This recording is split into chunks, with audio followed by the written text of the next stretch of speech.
नमस्कार विद्यार्थी मित्रांनो, मी तुमचे एज्युकेटर श्वेता चंदनकर तुम्हा सर्वांचे global online UGC net set exam preparation या यूट्यूब चॅनलवर स्वागत करते.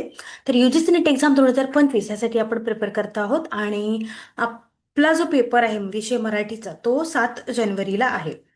हे सगळ्यांना माहीत झालंच असेल. त्या संदर्भात आणि त्या पेपर संदर्भात आपण काही महत्त्वाचे PYQ प्रश्न घेतो आहोत. ते आपण या व्हिडिओमध्ये बघणार आहोत आणि एकंदरीत तुमच्या अभ्यासाला आणि परीक्षेला ते महत्त्वाचे ठरणार आहे. त्यामुळे हा व्हिडिओ शेवटपर्यंत नक्की बघा. ग्लोबल ऑनलाईन आपल्यासाठी घेऊन आला आहे पेपर 2 विषय मराठी याचा संपूर्ण कोर्स, ज्यामध्ये तुम्हाला पेपर 1 मोफत मिळणार आहे, सोबत रेकॉर्डेड आणि लाईव्ह क्लास मिळणार आहे, पूर्ण 10 युनिटचे PDF नोट्स मिळणार आहेत, 20+ टेस्ट मिळणार आहे आणि पूर्ण अभ्यासक्रमाची चाचणी टेस्ट सुद्धा मिळणार आहे. याची जी फीज आहे ती 8,000 रुपये आहे. जर का तुम्हाला इनरोल करायचं असेल तर दिलेल्या नंबरवर तुम्ही संपर्क करू शकता किंवा ग्लोबल ऑनलाईन ॲप प्ले स्टोअरवरून डाउनलोड करू शकता. चला तर मग प्रश्नांना सुरुवात करूया. मराठी साहित्याचा आद्यकाल कोणत्या शतकात मानला जातो? 9वे, 10वे, 11वे की 12वे? चला तर सांगा बघू. तर मराठी साहित्याचा आद्यकाल जो आहे तो साधारणतः 11व्या शतकात मानला जातो. मुकुंद राजाचा विवेक सिंधू हा मराठीतील आद्य ग्रंथ समजला जातो, परंतु काही साहित्य संशोधकांच्या मते तो 12व्या शतकातील ज्ञानदेवी नंतरचा आहे. पण कोणत्या शतकात मानला जातो? तो आहे 11व्या शतकातला. ठीक आहे, त्यामुळे आपलं उत्तर काय असणार आहे? सी असणार आहे. त्यानंतर मराठीतील आद्य साहित्य प्रकार कोणता मानला जातो? काव्य, गद्य, अभंग, श्लोक. तर मराठीतील आद्य साहित्य प्रकार जो आहे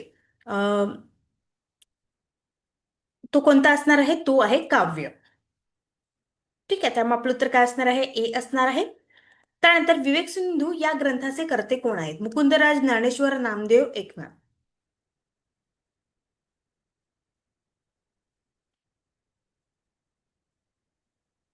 तर विवेक सिंधू या ग्रंथाचे कर्ते कोण आहेत? ते आहेत मुकुंदराज.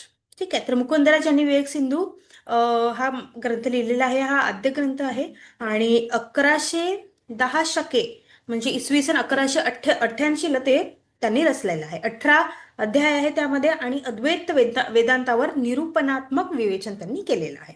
ठीक आहे, त्यामुळे आपलं उत्तर काय असणार आहे? ए असणार आहे. त्यानंतर मराठीतील पहिला ग्रंथकार म्हणून कोणाला ओळखले जाते? ज्ञानेश्वर, मुकुंदराज, नामदेव, चक्रधर. तर मराठीतील पहिला ग्रंथकार म्हणून मुकुंदराज यांना ओळखले जाते. ठीक आहे, त्यामुळे आपलं उत्तर काय असणार आहे? बी असणार आहे.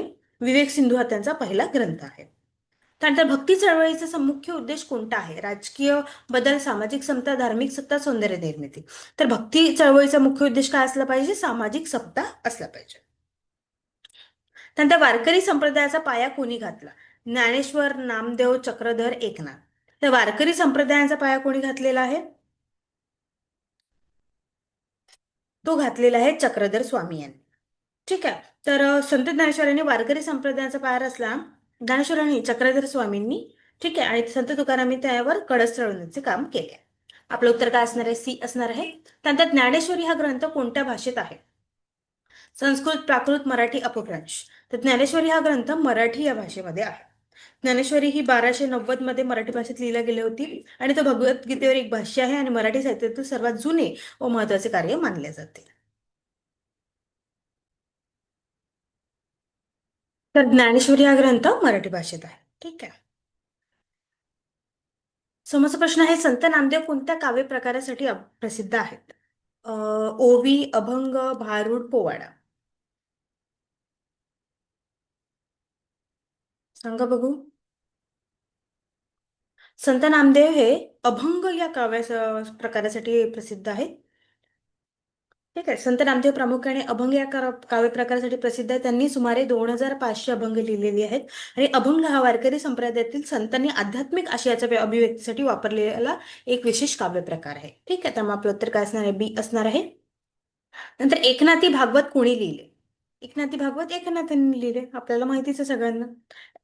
हा ग्रंथ वारकरी संप्रदायासाठी आधारभूत असून संस्कृतमधील श्री मद भागवत गीताच्या 11व्या कधावरील मराठी टीका आहे. ठीक आहे, एकनाथी भागवत हे एकनाथ महाराजांनी लिहिलेले आहे, त्यामुळे आपलं उत्तर असणार आहे सी. त्यानंतर संत तुकारामाचे काव्य कोणत्या भावनेवर आधारित आहे? शृंगार, वीर, भक्ती, करुण.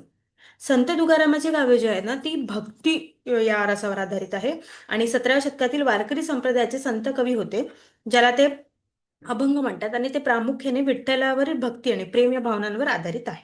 त्यांच्या विचारांमध्ये भक्ती, प्रेम आणि मानवतेचा संदेश सुद्धा असणार आहे. त्यानंतर मराठीतील पेशवेकालीन साहित्य कोणत्या शतकात फुलले? 15वे, 16वे, 17वे, 18. तर मराठीतील जे पेशवेकालीन साहित्य आहे ते 18व्या शतकात फुलले. म्हणजे पेशवाईचा काळ साधारण 1713 ते 1818 पर्यंत होता, हा ना. त्यामुळे आपलं उत्तर काय असणार आहे? डी असणार आहे. नंतर पेशवाई काळात कोणत्या साहित्य प्रकार जास्त विकसित झाला? कादंबरी, नाटक, बखर, कादंबरी, काव्य. तर पेशवाई काळात हा बखर जे साहित्य प्रकार आहे तो विशेष प्रकार विकसित झालेला आहे. कारण बखरीमध्ये ऐतिहासिक घटना, लढाई आणि तत्कालीन राजकीय व सामाजिक परिस्थितीचे वर्णन आढळते. आणि हा प्रकार मराठा साम्राज्याच्या इतिहासाचा एक महत्वाचा स्रोत होता. ठीक आहे, तर मग आपलं उत्तर असणार आहे सी. नंतर सभासद बखर कोणाशी संबंधित आहे? शिवाजी महाराज, संभाजी महाराज, शाहू महाराज, बाजीराव पेशवे. तर सभासद बखर जे आहे किंवा श्री शिव प्रभूचे चरित्र हे जे आहे ते छत्रपती शिवाजी महाराज यांच्या चरित्रावर आधारित आहे. आणि ही बखर शिवाजी महाराजांचे पुत्र छत्रपती राजाराम महाराज यांच्या इच्छेनुसार कृष्णाजी अनंत सभासद यांनी 1697 मध्ये लिहिलेली आहे. ठीक आहे, त्यामुळे उत्तर काय असणार आहे? ए असणार आहे. नंतर आधुनिक मराठी साहित्याची सुरुवात कोणत्या घटनेशी जोडली जाते? इंग्रज सत्ता, मुद्रण यंत्राचा प्रसार, शिक्षण सुधारणा की समाज सुधारणा. तर आधुनिक मराठी साहित्याची सुरुवात जी आहे ते मुद्रण यंत्राचा प्रसार या घटनेशी जोडली जाते. कारण या प्रसारामुळेच मोठ्या प्रमाणात पुस्तके आणि इतर साहित्य प्रकाशित करणे शक्य झाले, ज्यामुळे साहित्याचा प्रसार झाला आणि नवीन शैली, नवीन लेखन शैली, विचारांना चालना मिळालेली आहे. त्यामुळे आपलं उत्तर काय असणार आहे? बी असणार आहे. त्यानंतर मराठीतील पहिली कादंबरी कोणती? राधा माधव, विलास चंपू, यमुना पर्यटन, मंजू घोषा की पद्मावत. तर मराठीतील पहिली कादंबरी कोणती आहे? यमुना पर्यटन. तर यमुना पर्यटन ही बाबा पदमजी यांनी लिहिलेली कादंबरी मराठीतील पहिली कादंबरी मानली जाते. ही कादंबरी 1857 साली प्रकाशित झाली आहे आणि काही या कादंबरीत हिंदू समाजातील विद्वांच्या स्थितीवर प्रकाश टाकलेला आहे. काही अभ्यासकाच्या मते म्हणजे लक्ष्मणशास्त्री हळबे यांनी मुक्तमाला 1861 मध्ये मराठीतील पहिली कल्पित गोष्ट ठरते. त्यामुळे या विषयावर अभ्यासकांमध्ये दुमत आहे. पण मराठीतील पहिली कादंबरी कोणती असणार आहे? यमुना पर्यटन. कोणी लिहिलेली? बाबा पदमजी. ठीक आहे, अशा पद्धतीने आपण काही महत्वाचे पीवायक्यू प्रश्न आज पाहिलेले आहे. मला खात्री आहे ते तुम्हाला अभ्यासाला नक्कीच मदत होईल आहे. Okay everyone, that's it for today. Thank you so much.